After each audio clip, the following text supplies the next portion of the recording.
All right. Hi, everybody at the One Fish, Two Fish Dartmouth YouTube channel. Jeff had an idea of me making a video for him, and I thought, why don't I give you a store tour from my perspective, and we'll talk about the things I want to talk about, and I'll show you the things I want to instead of what Jeff wants to show you. What do you think, Jeff? Very hurtful.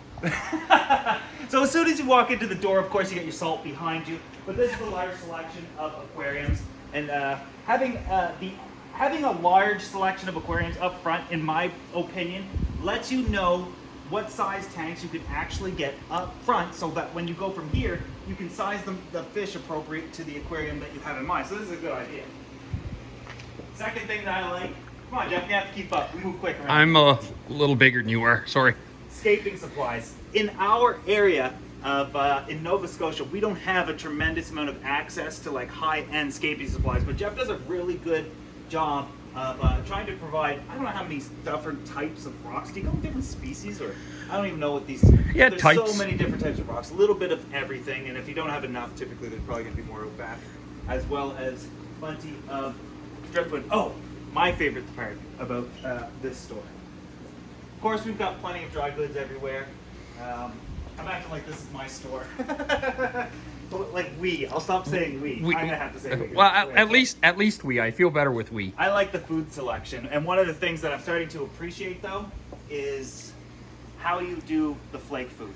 Because I don't want to buy 20 pounds or a big bag of flake foods, because a lot of the times they just get all squished up and they're not that great. So what you've gone ahead and done, which I've just noticed today, was for every type of flake food you add, you have a description on what everything is, including its ingredients as well as its analysis, which is fantastic. So personally for me, I needed to feed some fry, and I went ahead and got brine shrimp flakes as well as earthworm flakes, and this is going to help promote growth, fast growth in those fry, so we can get them onto pellets and get them into different tanks. And what we actually also do with this, it's normally right here, is we make a store kind of brand of it.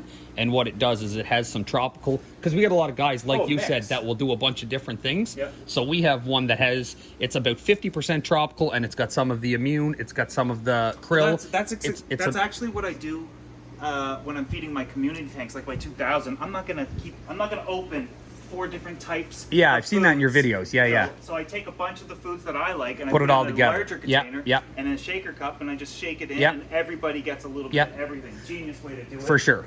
It's genius because I come up with it. Again. Tell me one. Go. So the other thing that I thought was absolutely different was Jeff finally has plants in stock. I don't know how long these are going to last. I don't know why they have plants in the first place. I think it's just getting close to Christmas and people are starting to focus on buying Christmas presents or not, but it seems to me like this is the perfect time to actually come in where they have plants in stock. Now, I'm not going to go through every fish you have. I guess we should talk about your 700 though. That's a good. I would have loved to see that at the beginning of the store, like a show tank. By 700, he means 1350. 1350. That's right. I've got your 700. You got my 700. So is this the video where we come up with why you need this in your room and I need to somehow upgrade? No, but you've got 2 feet, or you've got 2 male flower, or you've got 2 male Oscars. So I have got a great part for this, Mr. Joey, because you can help. So obviously you know of the male and the female pearls that you have given us. Yeah. This one is the female, correct? No, that's the male. This one's the male, so I'm not obviously right That's with the this. female. This is the female. Yeah. The staff have been very much wondering if this is a pregnant female, and they keep asking me, and I keep telling them to ask you. Well, she looks like she's well fed, but if I look at the male, he's got a nice back on him as well, which indicates to me that it's well fed. But the female's a little more bulgier. Now, the gestation period in a stingray is approximately 90 days, like 3 months. And if she sits still long enough, and if she is pregnant and she's into pregnancy by 60 days, you'll be able to start seeing. So that was one of the things they had said. They had thought they had seen some movement in its back area, which Well, again, I haven't seen, but its fins also flex the muscles in its back, so Yeah. you'll know it when you see it. Okay. It's like it's almost like a baby kicking in a human, Okay. in a girl's Yep. belly. You see it. Okay. It's unmistakable. but you'll be able to see the back move. Okay.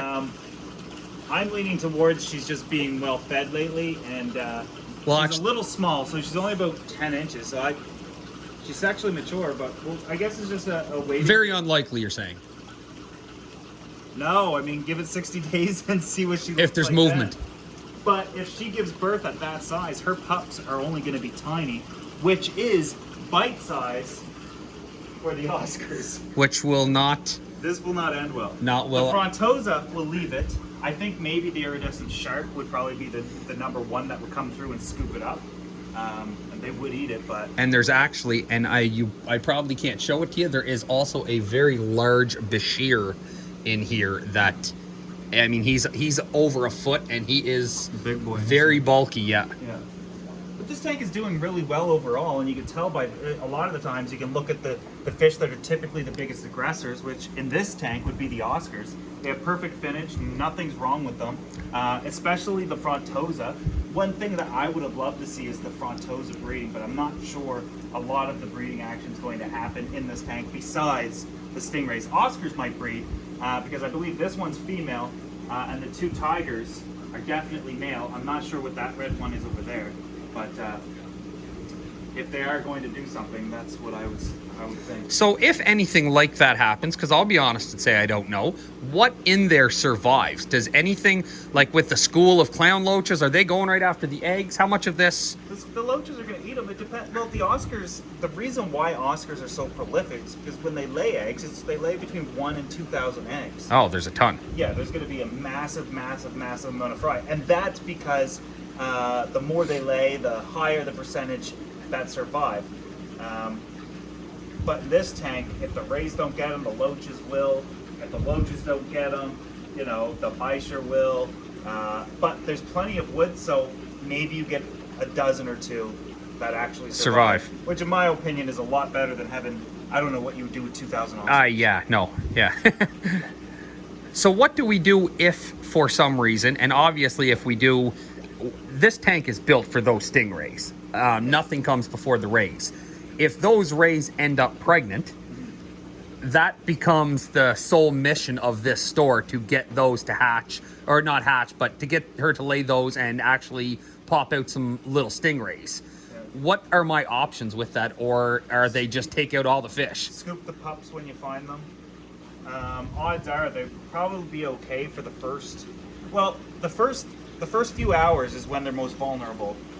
Before they're even start, and when the female gives birth, she's going to release embryonic fluid into the tank, and that might start a feeding frenzy with the other fish. I mean, so if you do want these guys to breed and have pups that you can actually raise and potentially sell, that they have to be in a tank of their own without other predators. But I think that you'll be okay. I think. Yeah. Okay. I'm leaning more towards you'll be fine. Because you do have fine sand, the pups can hide. It's just that first few hours that are going to be the most dangerous for them. So when they do hatch, you get them out, and you want to raise them in like one of the new tanks. The new tanks, okay. But you say for 90 days, we should know decently in advance if this ray is actually pregnant. Right around the 60-day mark. We should see, okay. So you're saying we get a month of some sort of signs that she looks like she could be, but I'm not seeing movement. She is quite small, so she does give birth. She's only given birth to one or two. Okay. But the pearl is one of the largest freshwater stingrays. These guys are going to get up to 3 feet across, 4 feet long, and have the ability to give birth to pups every 90 days and have like upwards of a dozen each time. It's not necessarily healthy for them, because once fish start breeding, you'll notice that, like, for example, one of the convicts, for example, they'll start breeding at a small size, and it seems like they stay that size because all of their energy and everything they are goes towards that. So once she starts breeding, she's not going to get any bigger than this. Yeah. She could, but it's not going to be as fast growing as the male. Which is a catch-22, because the size obviously... I also don't see any bite marks on the female. I don't see anything indicating that there was a struggle. And when rays breed, a lot of the times it is a... And I actually saw that in one of your videos that you did, where I think it was the male was just beating the crap out of the female, and that has never happened here, so... Yeah. So maybe. Yeah. Maybe. you know, right around the 60 days. I think you might have noticed a few weeks ago. So give it a few more weeks and then See what's up. see Yeah. if her back is a little bit bigger. Just focus on feeding. Okay. Getting them nice and plump. She should Yeah. be okay. No, and actually, since the last time you were in, where you said they looked a little small, Yeah. they have been very aggressively. And actually, I think it was you showed them a trick to get the rays a lot more food. Oh, yeah. And they've been doing it steady now. So Yeah, that's what she's fed. yeah. Then you brought in a lot of other fish. One of the things that I look for in your tanks all the time, and I look in all of them because you randomly place fancy plecos all over the place. You don't have as many in as you sometimes do, but when you guys come here, look in every aquarium. It doesn't matter what it says is in it. A lot of the times, there's other little things in there. And that's with the plecos, because a lot Yeah, of them with are a plecos. smaller size. We do exactly like you said, randomly place them in different spots, and occasionally one will get forgot. So like you said, you can come in. These guys are actually something that we get asked for a ton, and I've just never had access to them. And finally, well, they're the mini dwarf crayfish, Yeah. where Almost we like shrimp. they look very similar to shrimp. Do they get much bigger than that? Like I said, I saw them on a list. When you would ask me for some stuff, I looked at a different list, just I knew that's where your otter stuff would be. And I saw them and bought them, knowing that they could all go together, but kind of didn't really do a lot of other digging on them. But yeah, they've all been doing really well.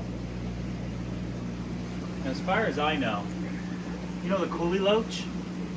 I'm pretty sure it's technically an eel.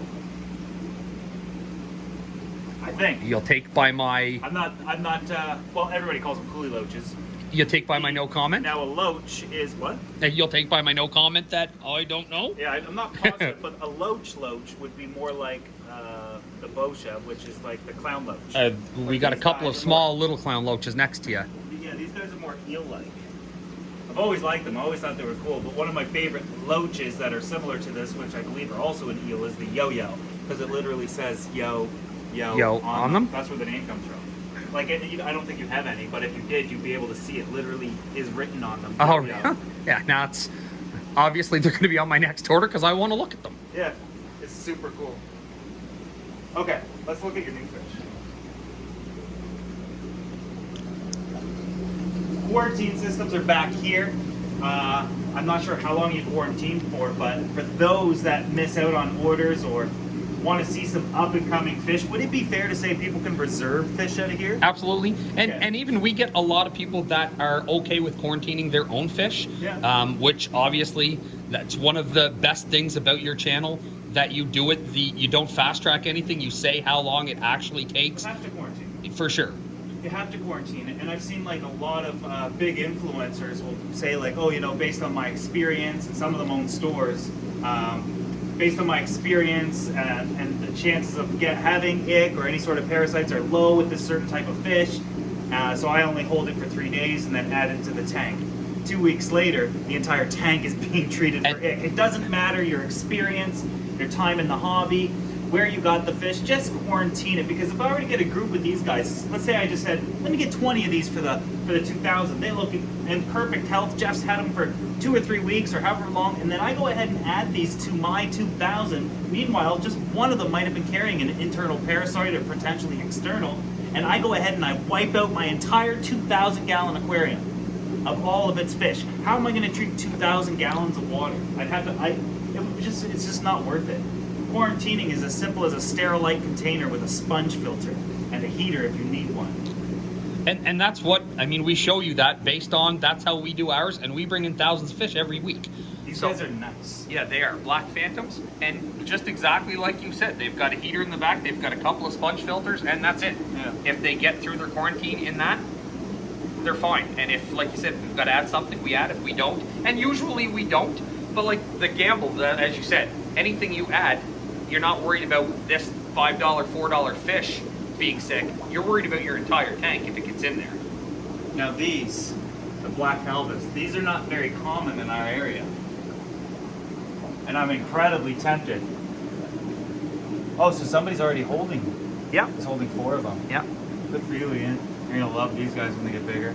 I would have went to 6, but I've had yellow. I'd love to get black. And I do have a Tanganyika aquarium, and Calvis are the, in my opinion, the discus of Lake Tanganyika as discus are to South America.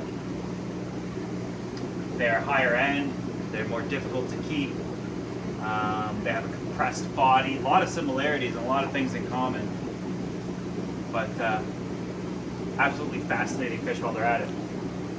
Now we'll look at the fish Jeff ordered for me that I didn't want. Well, I do want them, and I'm gonna get them. You're gonna watch a video that you might want these too, but they're gonna be gone. And that is the elephant nose fish. So a lot of people don't know, but I also do a podcast, and I have guests on from all over the world. And one of them was recently a guy that travels all over the world and studies natural habitats, and we call them biotopes or biotypes in the aquarium hobby. And one of his favorite or most fascinating fish are elephant nose fish, and I've been wanting to keep them for quite some time. So I sent Jeff a couple of different species, and you can do this too. It's not like I'm different, but if you have an idea of a fish, you can ask Jeff if he can get it in. Probably can, but he wasn't able to get the exact ones I was able to get, but I think I piqued his interest and he had to get something, and these are what came in. A lot smaller than I wanted, but the color variant is very interesting in person. I love the camouflage idea. And you really can't tell how small these are on camera, Yeah. but these are the smallest elephant nose that we have ever ordered by a significant amount. They're about an inch. Yeah, about an inch. But, you know, absolutely fascinating fish. You do need a soft sand substrate, because they do like to burrow and go after whatever's in the substrate. They also like to hide. They're more nocturnal.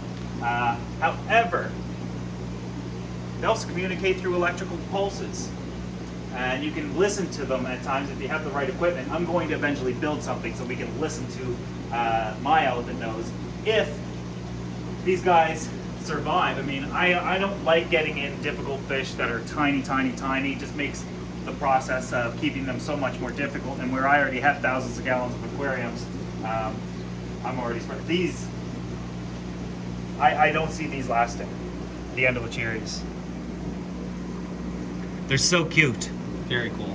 Yeah, they do get what, 18 inches or 2 feet, something like that. But at this size, which is only about 2.5, 3 inches, this gives you a lot of time. So if you only have a 30-gallon, even a 10-gallon with these guys right now. I mean, look how tiny they are. They're not big. You can get them now and then get a bigger tank and upgrade And later. that's something that we do try to do on all of our tanks. If there is anything like something like that where it doesn't look that aggressive or big right now, we do try to mark on the tanks for big fish, for something that is going to turn into a monster that you are going to need a couple 100 gallons at some point to take care of. These are the Gararufa?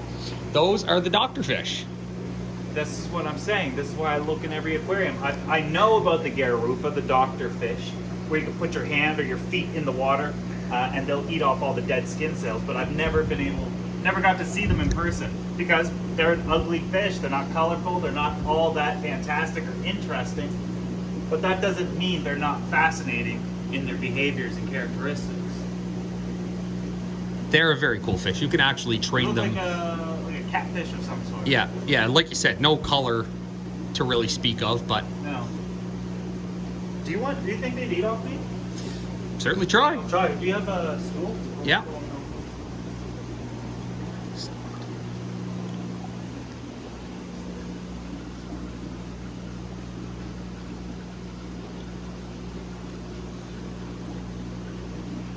Do you know why they stopped doing this? This used to be very common in like beauty parlors and stuff. Infections or something? That's exactly right. Yeah. Well, Whenever I my buddy open, Brian Barchuk does this. He has a bunch of them. I wonder if these guys will eat off my hands though. I really hope they do. I've got to be honest. Maybe you should put your hands in because you're far more filthy than I am. They just see me and they're like, no, he's too... Oh, here it goes, here it goes. I just gotta stay still for a while. Oh, he's doing it. Look at him sucking right on the hand. That's awesome. Oh, it kind of feels cool. Tickles. Cleaner shrimp will do this in salt water. They've actually got a spot in Ontario. Nobody cares about saltwater. All Jeff. right. Yeah, that was cool. Check Yeah, that off the bucket I'm list. shocked how quick they did it, actually. Well, they know who I am. What else? There's a clownfish in here somewhere. It's absolutely gorgeous. I don't remember where I saw it. Oh, no. Maybe the next tank up. This one up? Yeah, those are some Mocha Storms. They're a very pretty clownfish. No. They're up in the top corner there. They're very small. I don't know where I saw it. But man, Maybe that's one this thing one. about these clownfish as well. It's absolutely gorgeous. So some Orange Storms here. Man, I don't know where I saw it. I don't even remember what it looks like, but I remember it being just gorgeous. Yeah, we have a phenomenal supplier for clownfish. They always come in really nice. Well, that was it, folks. That's a basic rundown of the store. That's a store tour, things you should look for when you come here. You never know, maybe you'll bump into me one of these days, and if you do, leave me alone, I'm probably busy. I'm kidding.